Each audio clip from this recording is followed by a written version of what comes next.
मुंबईतील 14 गावं महापालिकेत समाविष्ट करण्यावरून आरोप प्रत्यारोप सुरू झालेत। मुख्यमंत्र्यांविरोधात बोलतात तर गप्प बसणार नाही असं शिंदेंच्या सेनेचे जिल्हा प्रमुख विजय चौगुलेंनी गणेश नाईकांना इशारा दिलाय।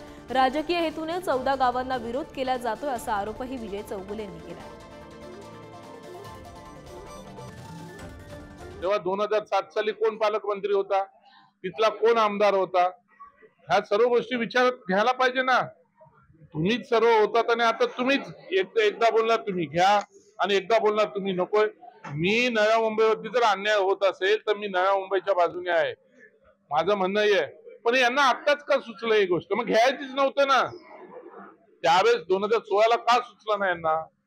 2016ला का सुचलं नाही? महासभेत का ठराव आणला?